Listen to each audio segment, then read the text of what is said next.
Okay, let's unpack this. Today we're doing a deep dive into the story of Gideon. It's from the book of Judges. Right. And it's got some, well, surprisingly relevant lessons, hasn't it? About feeling inadequate, finding strength when you think you've got nothing left. Exactly. We're calling it the paradox of weakness.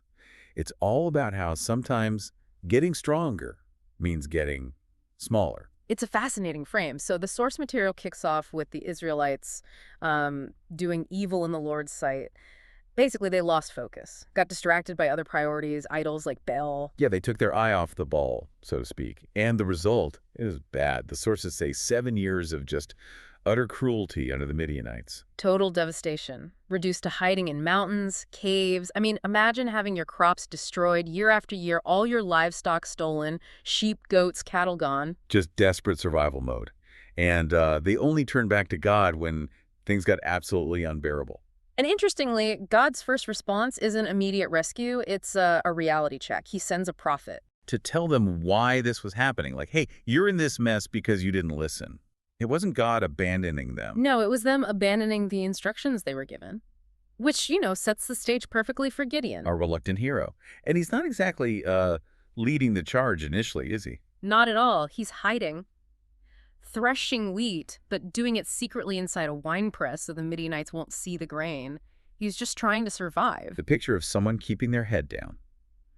And that's when the angel of the Lord shows up. Right. And addresses this guy, basically hiding in a pit, as, "Mighty hero, the Lord is with you."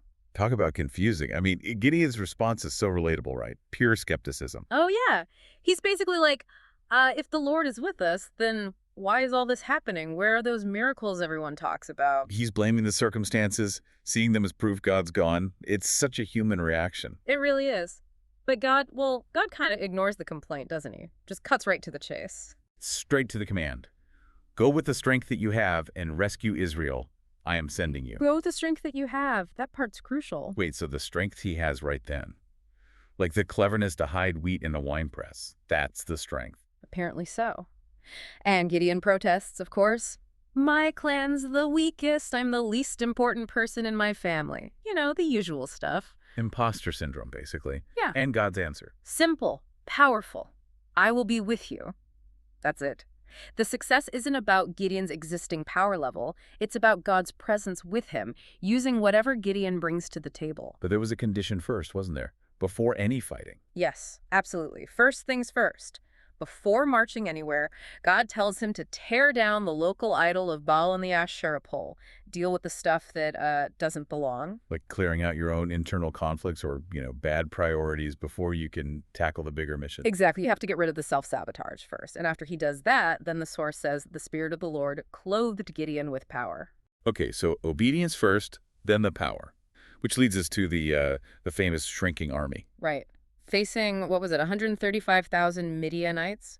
Gideon starts with 32,000 troops. And God says, Too many. Too many warriors. The reasoning is fascinating. If they win with that many, Israel will just boast they saved themselves. so ego check, first cut. Anyone who's afraid can leave. 22,000 people bail. Wow. Okay, so that leaves 10,000. Still seems like a decent number, right? You'd think, but nope, still too many. Then comes that really weird test at the water. Ah, yes, the drinking test. How did that work again? Only the guys who lapped water from their hands like a dog, staying alert, got picked. The ones who knelt down to drink were sent home. And that left just 300 men out of the original 32,000. Just 300. It seems completely insane from a military perspective. Well, that's the whole point, isn't it? The reduction is the message. Victory comes through obedience to God's, frankly, bizarre strategy, not human power. Takes the ego right out. And think about the weapons they used for the final victory. Right. Not swords and shields. It was torches, clay jars, and horns. Trumpets, basically. Again, totally unconventional. It just reinforces that God provides the means, however strange they seem. The tools fit the divine plan, not human expectations. It's a powerful illustration that if God calls you, he equips you, often in ways you wouldn't expect. So let's leave everyone with this thought. If you're feeling stuck, inadequate, maybe like Gideon hiding in that wine press, Yeah. what's the one idol, the one misplaced priority or fear in your own life, that ball that you need to tear down first? What's the thing you need to deal with before you can actually step out and use the unique strength that you already have right now to start doing what seems impossible?